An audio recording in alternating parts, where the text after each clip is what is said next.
forest was silent, too silent for a place where men were supposed to be fighting. Snow clung to the branches like a warning no one wanted to read. Every breath froze before it could disappear. She wasn't there to fight. She wasn't assigned to the operation. She didn't even carry a rifle meant for combat. They told her to stay back, to observe, to wait.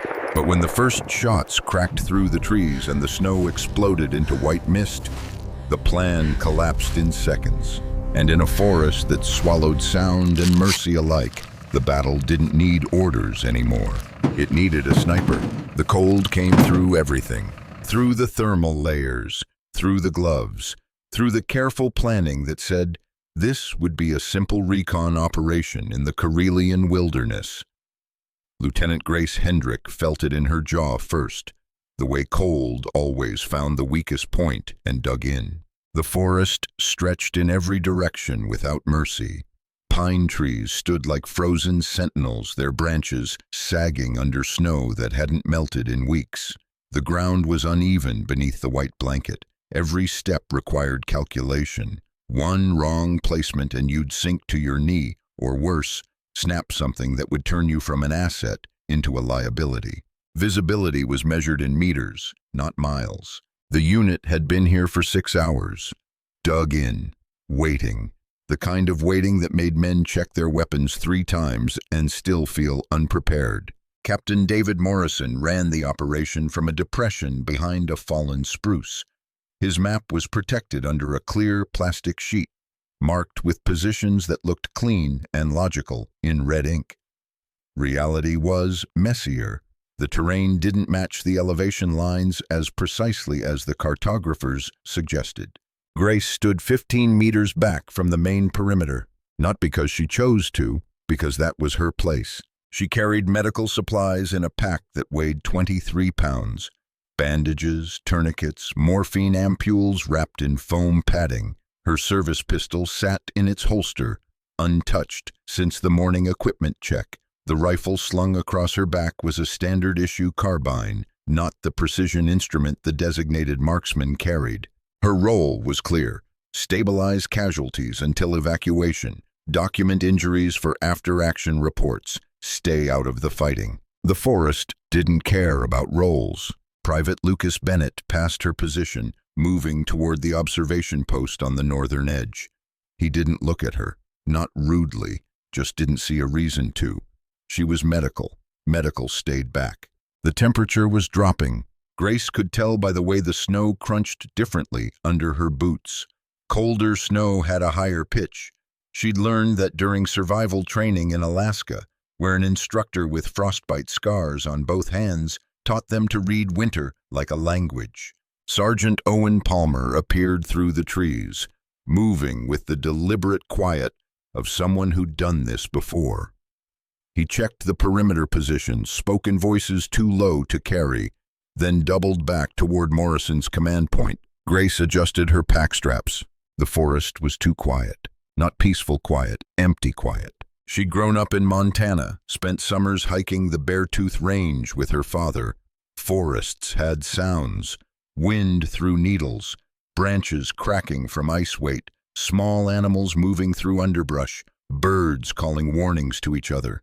This forest held its breath. She looked up through the canopy. Gray sky pressed down like a lid. Snow was coming, not the gentle kind, the kind that erased landmarks and turned a 5-minute walk into a fatal mistake. Morrison's voice crackled through the radio net, barely audible even on the secure channel.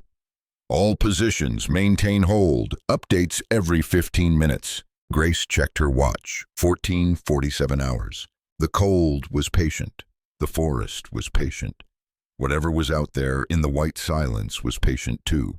And patience, she knew, was just another word for waiting to see who made the first mistake. Grace Hendrick wasn't supposed to be here at all. Her orders had been clear: remain at forward operating base, provide medical support for the training rotation. This was supposed to be a standard reconnaissance exercise.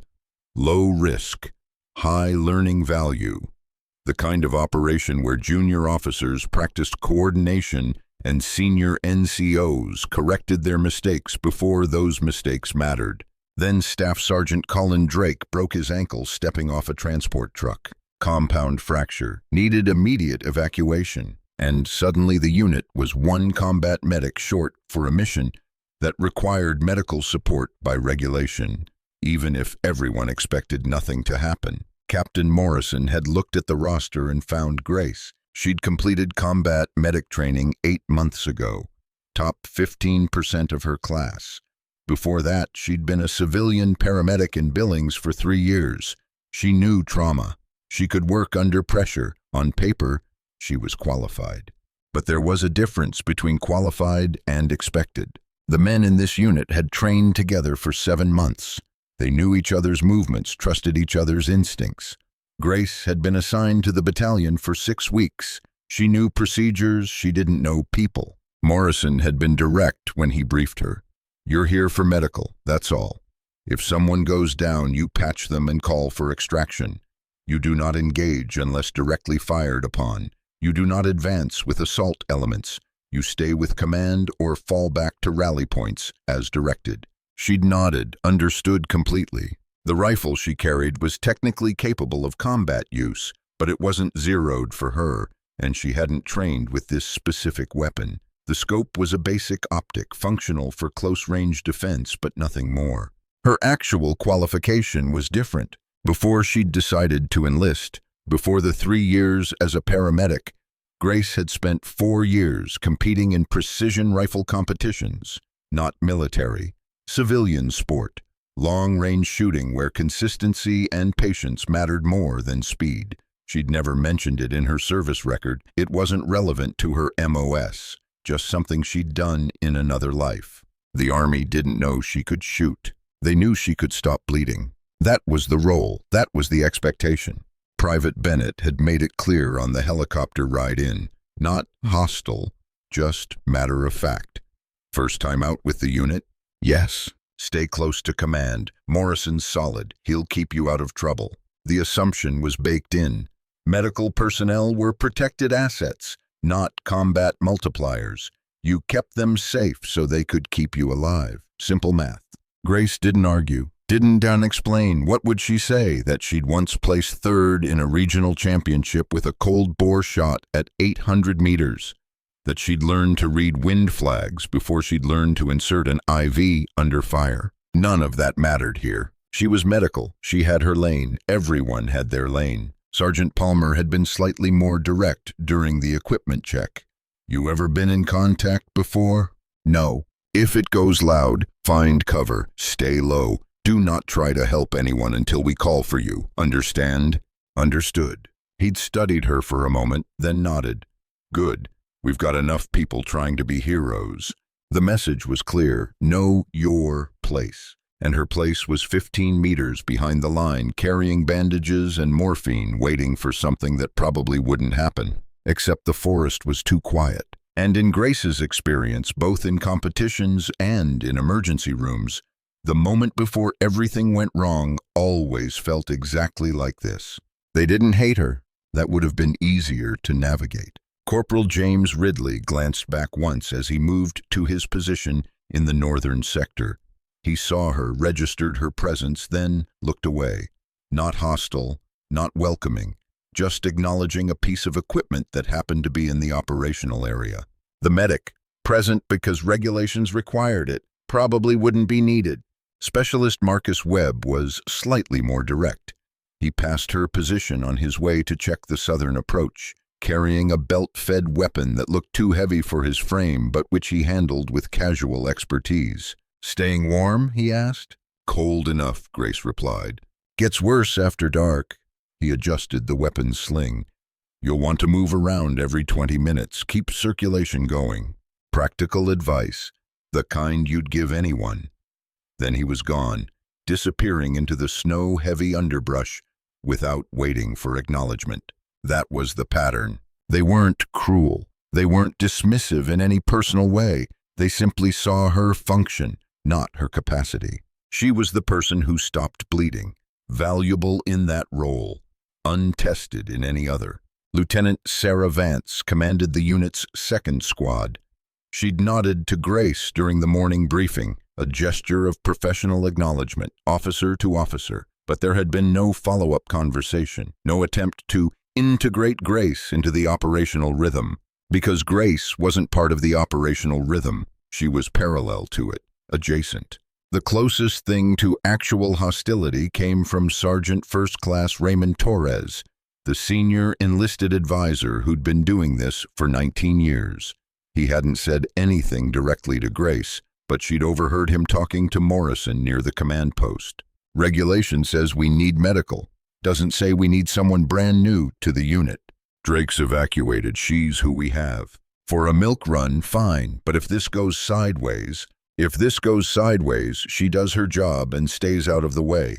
Same as anyone else. Torres had let it drop, but the concern was clear. She was an unknown variable. Unknown variables got people killed. Grace understood it. She'd felt the same way working emergency trauma rotations when a new resident showed up halfway through a shift. Competence on paper meant nothing until you'd seen someone perform under pressure. Trust was earned in moments that couldn't be simulated. She hadn't earned it here. Private First Class Devon Shaw, barely 20 years old, had asked her a question during the helicopter insertion. You ever been this far north before? Montana, similar terrain. Montana's not Karelia. Cold is cold. He'd smiled slightly, not mocking, just amused by the simplicity of her answer. Sure, cold is cold. The conversation had ended there. They weren't trying to freeze her out. They were doing their jobs in a place where distraction meant death. She was a resource to be managed, not a teammate to be integrated. And maybe that was fair. She'd been with the battalion 6 weeks. 6 weeks didn't build the kind of trust that made you depend on someone when bullets started flying. Except Grace had one advantage they didn't know about. She was very good at being patient, at waiting for the right moment, at reading situations that moved faster than conscious thought. You couldn't win a precision rifle competition by forcing shots. You waited. You breathed. You took what the moment gave you. The forest was giving signals now, small ones. The way Private Bennett kept checking his 6. The way Sergeant Palmer's radio checks were coming faster than the prescribed 15-minute intervals. The way Captain Morrison was staring at his map like it had personally betrayed him. They felt it too. Something was wrong. They just didn't know what yet. Grace saw the tracks at 15:12 hours. She'd moved slightly north of her assigned position, not far enough to violate orders, but enough to keep her circulation going like Webb had suggested. The cold was aggressive now, the kind that made your teeth hurt. The tracks crossed a small clearing, partially filled with fresh snow, but still visible. Boot prints. Military pattern, but not U.S. issue. She'd seen enough equipment catalogs during training to recognize the difference. These had a wider heel, different lug spacing. She keyed her radio. Command, this is Hendrick. Morrison's voice came back immediately. Go ahead. I have boot prints approximately 15 meters north of my position, not ours. Recent, maybe 2 hours old. Silence on the net. Then hold position. Palmer verify. Sergeant Palmer materialized beside her less than a minute later, moving through the trees without sound. He studied the tracks, crouched, touched the snow with his gloved hand. She's right, he said into his radio. We've got company, or we did. Direction? Palmer followed the tracks with his eyes. Northeast, toward the objective. More silence. Morrison's voice came back, tighter now. All positions, increase alert status. Torres, redistribute observers. Webb, I want eyes on every approach. Move. The forest shifted, not physically, psychologically. The casual watchfulness became sharp focus. Grace returned to her position, but her eyes kept moving now, scanning the tree line with different attention. The tracks weren't the only sign. At 15:34, she noticed the birds, or rather, the absence of birds. The forest had been quiet all day, but there had been occasional signs of life. A branch shaking as something moved through it, the distant call of a raven, natural background noise. Now there was nothing. Complete silence. Animals knew when predators were near. They didn't make assumptions. They responded to information humans often missed. Grace thought about mentioning it, then didn't. How would that sound? Command the birds stopped singing? They'd think she was imagining things, nerves getting to the new medic, but she wasn't imagining the radio interference. At 15:47, Palmer tried to check in with the Northern Observation Post. Static. He tried again. More static, with what might have been voice underneath, but too distorted to read. Bennett, if you can hear this, double-click your transmit. Nothing. Bennett, respond. Palmer's jaw tightened. He moved toward Morrison's position, and Grace could see them conferring, Morrison's expression hardening. The observation post was only 200 meters out. They should have clear comms, unless something was jamming them. Grace checked her medical pack. Everything was there, organized the way she'd arranged it that morning. Tourniquets in the outside pocket for fastest access. Pressure bandages next layer in, IV supplies deeper. Morphine in the insulated pouch. Her hands were steady. Her heart rate was elevated but controlled. She'd learned something in those civilian competitions that the Army hadn't taught yet. You couldn't control external circumstances. You could only control your response. Panic was a choice. Preparation was a choice. She chose preparation. At 16:03, Private Shaw appeared at the edge of the perimeter, moving fast but not running. He reported directly to Morrison, speaking too quietly for Grace to hear. Morrison's response was audible. "You're certain?" Shaw nodded. Morrison keyed his radio. "All positions, we have movement west of checkpoint Delta. Unknown number, unknown intent. Hold fire unless engaged. Torres, get Bennett back here now."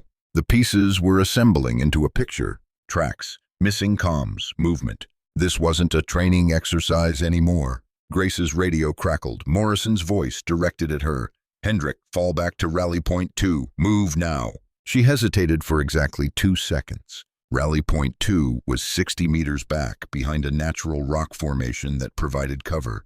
Good defensive position. Also, the place where casualties would be brought. She was being moved to where she'd be needed, which meant Morrison expected casualties. Grace grabbed her pack and moved low and fast, using the trees for concealment.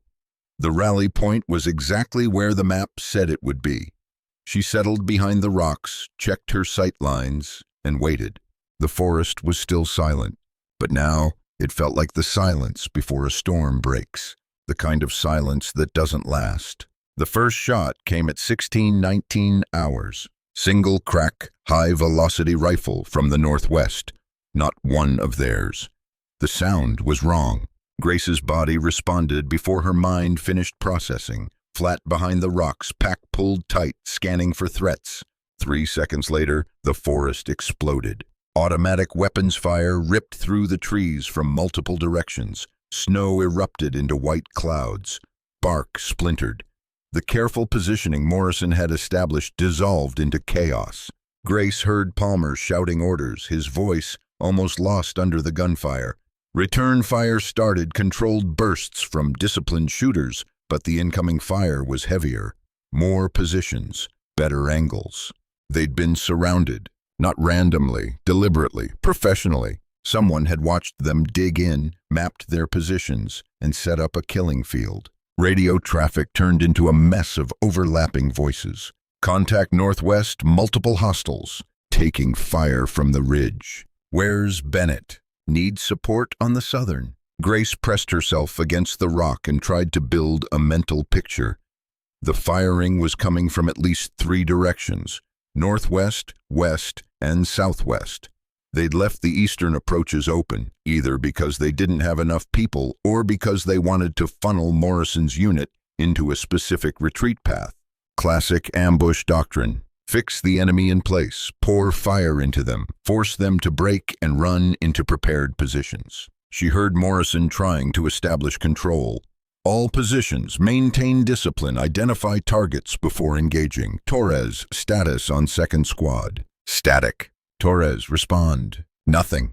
The radio net was failing. Whether from damage, jamming, or just the chaos of combat, it didn't matter. The result was the same. No coordination, no clear picture, each position fighting its own battle. Movement to Grace's left. She spun, pistol halfway out of its holster before she recognized Webb, dragging his weapon and bleeding from his left arm. "Medic," he gasped. Grace pulled him behind the rocks. "Where?" "Arm went through." She cut his sleeve, found the entry and exit wounds, clean through the bicep, missed the bone and major vessels.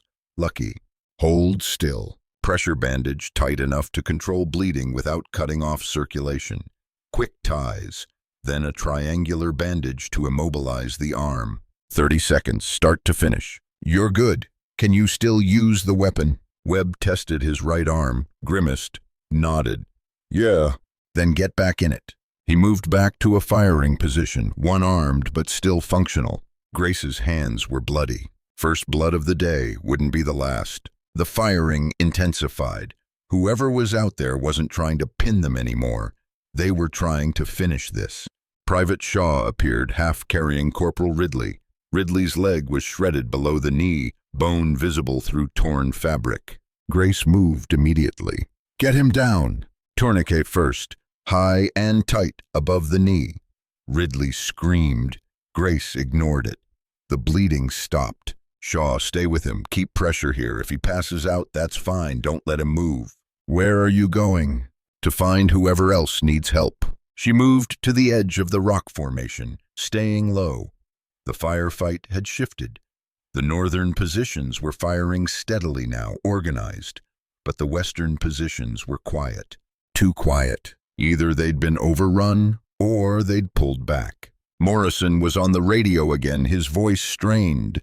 "All positions, we are executing fallback to rally point 3. I say again, fallback to rally point 3, acknowledged by squad." First squad acknowledged. Second squad didn't. Torres and his entire squad were gone, either dead, captured, or cut off. Grace's medical training said wait for casualties to be brought to you.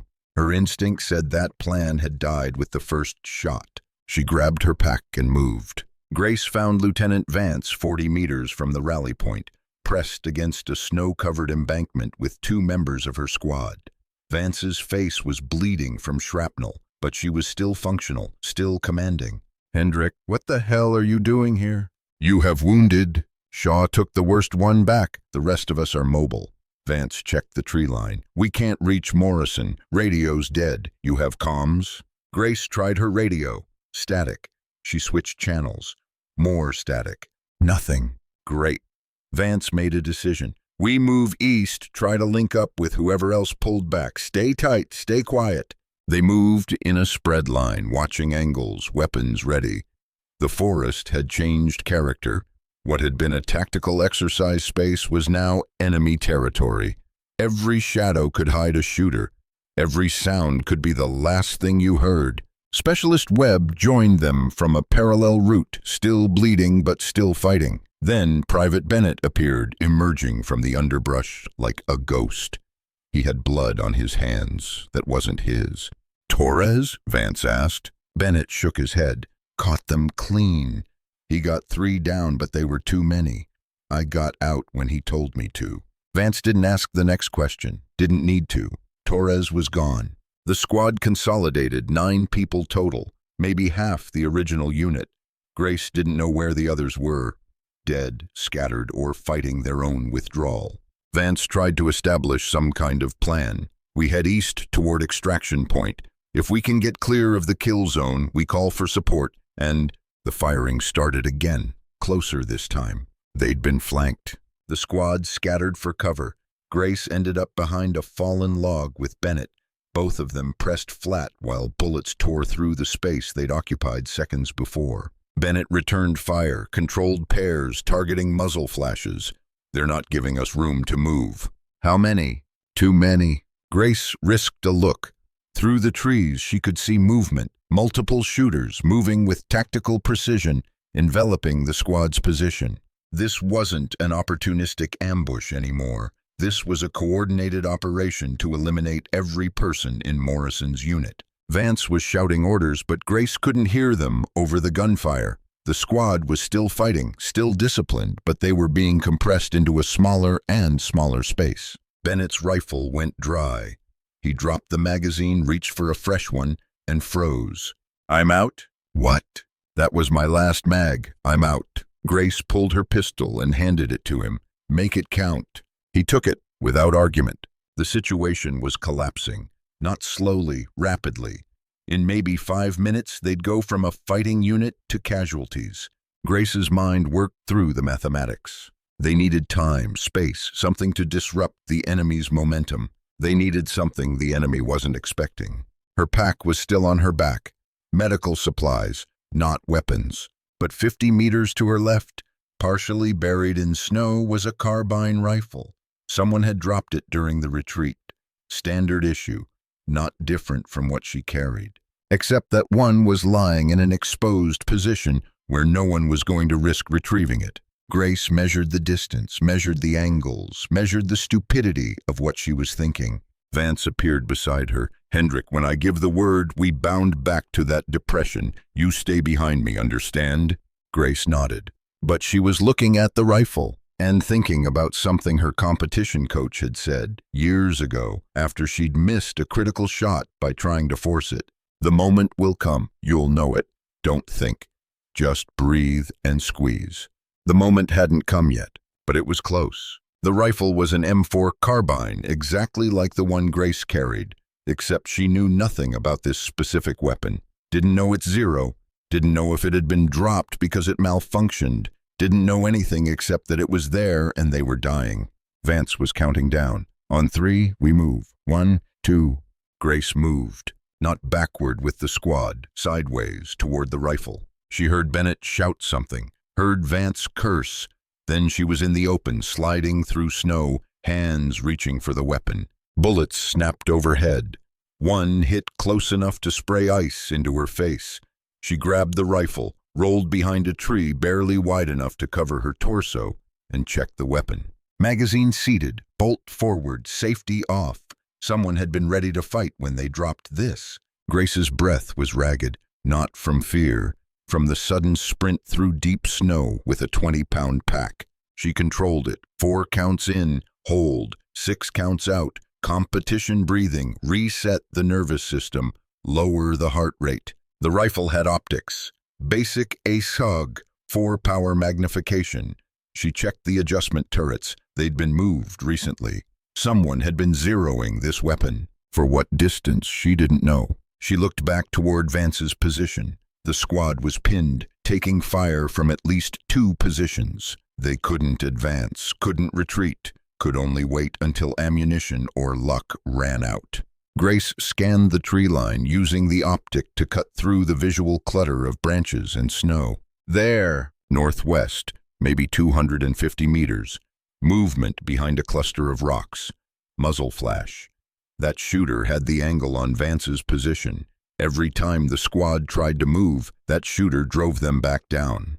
Take out that shooter the squad could displace. Grace found a stable position, rifle braced against the tree. The cold didn't matter now. The danger didn't matter. There was just the scope and the target and the simple mathematics of exterior ballistics. 250 meters. Unknown rifle 0. Unknown ammunition batch. Unknown barrel condition. In competition, this would be a throwaway shot. No data, no practice round, just guessing. But competition didn't have 9 people dying while you waited for perfect conditions. Grace adjusted her position, felt the rifle's balance. It was heavier than her competition gun, shorter, designed for close quarters. She found the shooter in her scope.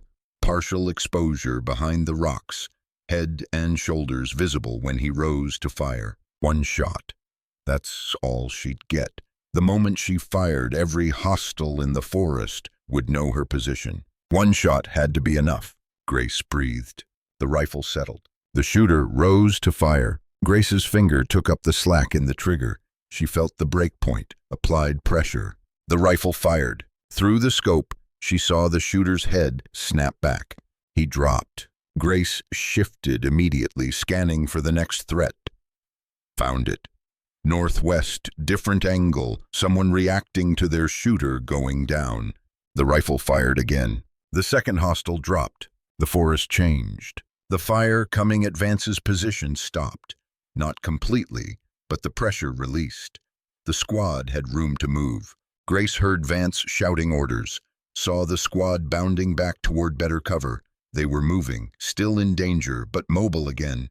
3 more targets presented themselves. Grace worked methodically. Breathe, acquire, assess, fire. She missed the 3rd shot, corrected for wind she'd underestimated, hit the 4th.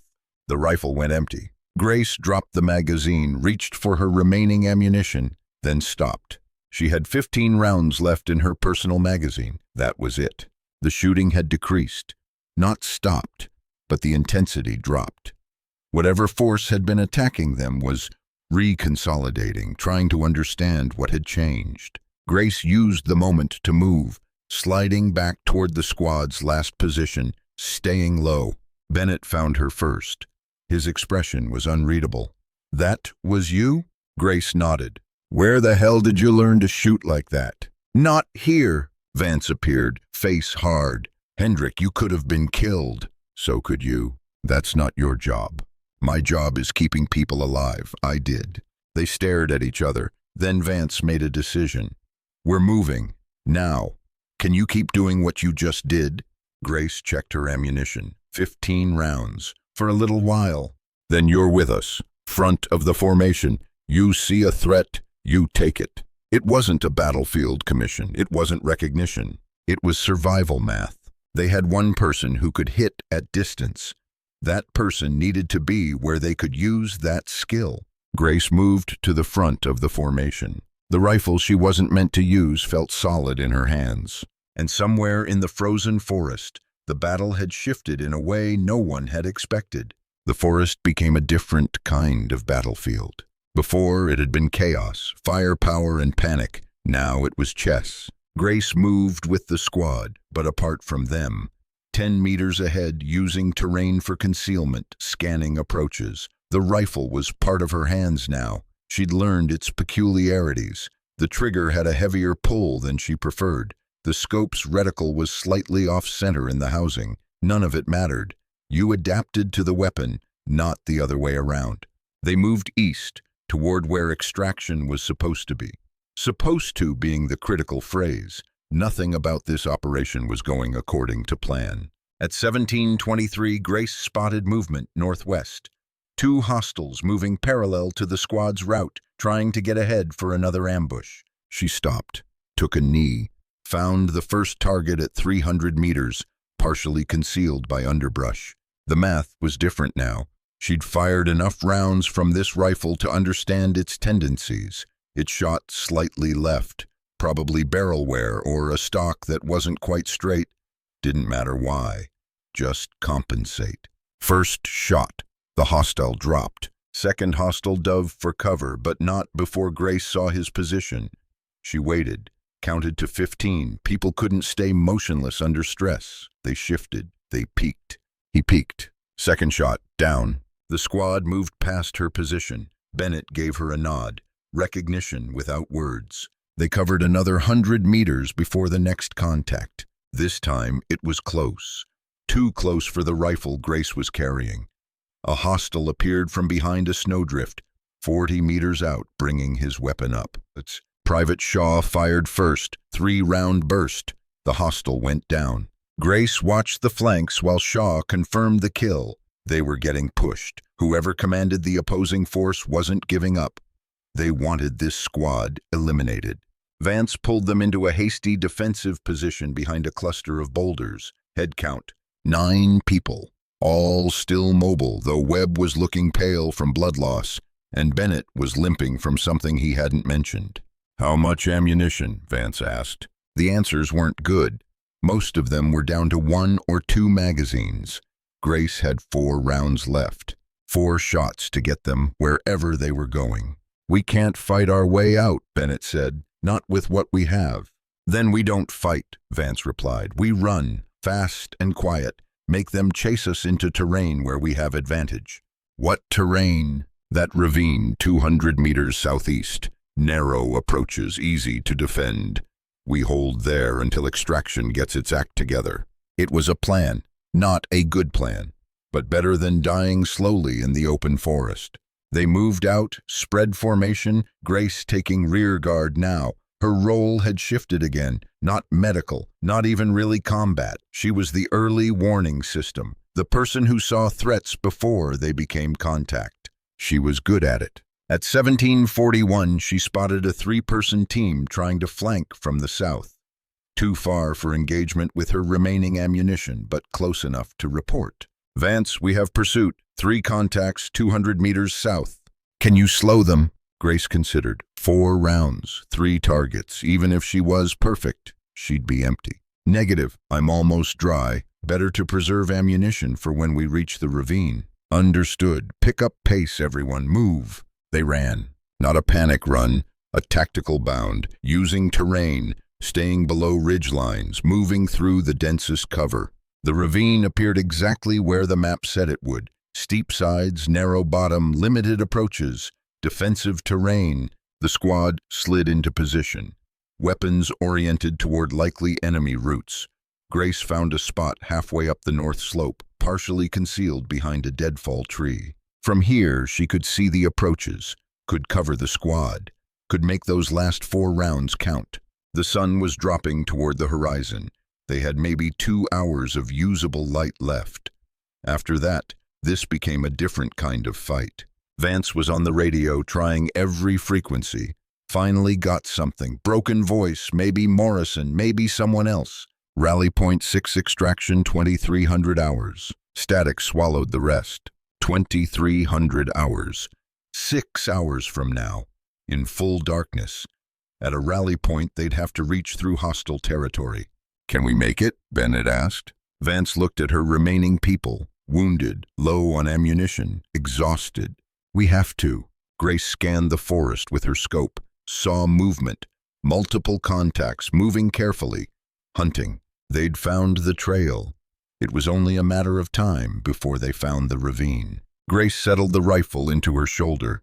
4 rounds had to make them the 4 best shots of her life. The first hostile appeared at the tree line, 230 meters, scanning the ravine, looking for targets. Grace controlled her breathing, found the rhythm, let the rifle settle, squeezed. The hostile dropped. The forest erupted with return fire, but they were shooting at shadows. They hadn't pinpointed her position. 3 rounds left. Grace didn't move, didn't adjust, waited for them to reveal themselves, because that was the difference between combat shooting and what she was doing. She wasn't trying to win a firefight, she was trying to solve a problem, and the problem was keeping 9 people alive long enough to reach extraction. The battle didn't need firepower anymore. It needed precision. It needed someone who could make impossible shots with impossible consistency. It needed exactly what Grace Hendrick had spent years learning to become. It needed a sniper.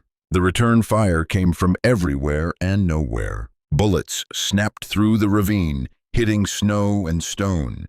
The squad pressed flat, weapons ready but unable to identify clear targets. Whoever was out there had learned. They weren't exposing themselves anymore. Except Grace wasn't looking for exposed targets. She was looking for mistakes. And at 1804, someone made one. Movement at the eastern ridgeline, just a shadow shifting position, but enough. Grace tracked it through her scope, waited for definition. There, partial shoulder exposure behind a tree. The hostile was trying to get an angle on Vance's position. Grace calculated the shot. 260 meters, steep upward angle, wind pushing left to right at maybe 8 kilometers per hour. The target was mostly concealed. She had maybe 4 inches of shoulder to hit. She exhaled halfway, held, let the crosshairs settle, squeezed. Through the scope, she saw fabric tear. The hostile spun and dropped behind cover. Hit, but she couldn't confirm fatal. Didn't matter, he was out of the fight. 2 rounds left. The forest went quiet again. Not peaceful. The opposite, like a predator holding its breath before lunging. Grace shifted position slightly, staying behind the deadfall. Her hands were cold now, fine motor control getting harder. She flexed her fingers, kept blood flowing. 17 minutes passed in silence. The squad waited, conserved ammunition, tried to make themselves invisible. Then Webb spoke quietly. Movement, northwest corner. Grace swung her rifle, found it, 2 hostiles moving in coordinated bounds, trying to flank the ravine entrance. Professional tactics, good spacing, using terrain well. She had 2 rounds, 2 targets, could maybe take one, probably couldn't get both before they found hard cover, unless she did something they wouldn't expect. Grace aimed at the space between them, at a snow-covered branch hanging 15 feet off the ground directly in their path. She fired. The branch exploded, sending a cascade of snow straight down onto both hostiles. Not damaging, but blinding. Both dropped to wipe their eyes, and in that moment Bennett fired twice. Both targets went down. 1 round left. Grace chambered it, felt the bolt close, knew that whatever happened next would have to be solved without this rifle. But the forest had changed again. The incoming fire had stopped, not decreased, stopped completely. Vance recognized it too. They're pulling back. Why? Shaw asked. We hurt them. They know we have a sharpshooter. They don't know how much ammunition we have left. Vance checked her watch. They're going to wait for dark, then try to overwhelm us with numbers. So what do? We don't give them the chance. We move in 30 minutes while we still have light to navigate. We make the rally point before they can reposition. It was aggressive, risky, but staying in the ravine guaranteed a fight they couldn't win. Bennett crawled up to Grace's position. You have anything left? She showed him the rifle. 1. Then let's hope you don't need it. They prepared to move. Grace redistributed medical supplies to Shaw, kept only the essentials. Her pack was lighter now, but the rifle felt heavier. Every round she'd fired meant one less option. At 18:37 they moved out. Grace took point again, not because she was the best at point work, but because she was the only one who could engage at distance if they ran into another ambush. The forest was darkening. Shadows stretched between trees. The temperature was dropping fast. They covered half a kilometer without contact, then a full kilometer. At 19:15, they reached a frozen stream bed. The rally point was another 2 kilometers east, up a gradual slope, and they still had 6 hours to get there. Vance called a halt. Let people drink water, check weapons, rewrap bandages. Grace scanned their back trail, saw nothing, but absence of evidence wasn't evidence of absence. They were still being hunted. Bennett moved beside her. You think they're following? I think they know where the rally point is. Same as we do. They'll either track us there or set up and wait. So we're walking into another ambush. Maybe. Great. Grace didn't respond. She was thinking about mathematics again. 1 bullet, potentially multiple threats. The equation didn't balance, unless the 1 bullet was the right bullet, the one that changed everything else. She'd made shots like that before in competition, the last shot of a match, knowing that anything less than perfect meant losing. But competition didn't kill you if you missed. Competition was safe. This was the opposite of safe. This was war without orders, without support, without anything except 9 people trying to survive until someone remembered they existed. Vance gave the signal. They moved again. The forest swallowed them. And in the growing darkness, Grace kept the rifle ready, knowing that somewhere ahead, the moment would come. The moment where 1 shot was either enough or wasn't. The moment where she'd learn if everything she'd trained for actually meant anything when the training was over and the real fight began. They reached Rally Point 6 at 22:47 hours, 13 minutes before scheduled extraction. The clearing was empty. No helicopter, no rescue party, just frozen ground and the dark pressure of trees on all sides. Vance tried the radio. Blackbird Actual, this is Viper 2-3. We are at Rally Point 6, requesting immediate extraction. Static. She tried again. Any station, this is Viper 2-3. 9 personnel, 3 casualties, low on ammunition. Request immediate support. More static. Then barely audible. Viper 2-3 weather delay holding at. The signal died. Bennett looked at the sky. Snow's coming. They can't fly in whiteout conditions. How long? Vance asked. Could be 2 hours, could be till morning. Shaw checked his ammunition. We don't have till morning. He was right. Grace could see it in everyone's faces. They were at the edge. Webb was barely conscious. Ridley was stable but couldn't move without help. Everyone else was running on adrenaline that was about to run out. And somewhere in the darkness, their pursuers were closing in. Grace moved to the perimeter, rifle ready, last bullet chambered. She scanned the tree line through optics that were increasingly useless in the failing light. Nothing visible, but they were out there. She could feel it the same way she'd felt the forest's wrongness that afternoon. Pattern recognition, survival instinct, whatever you wanted to call it. At 2311, she heard it. Not gunfire, movement, multiple sources, deliberate and coordinated.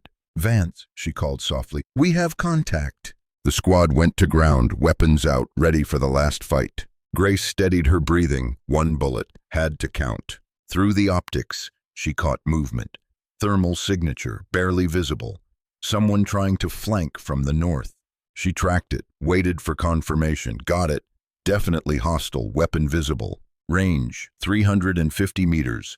Terrible light, unknown wind, target moving. This was the shot, the only one that mattered. If she took it and missed, she was empty.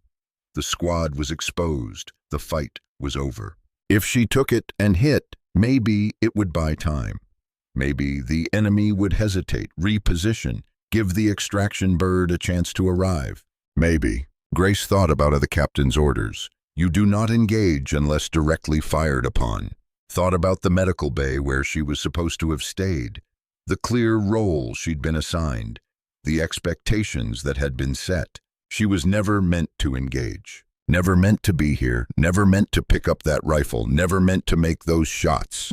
But the plan had died the moment the first bullet tore through the forest. And everything after that had been improvisation.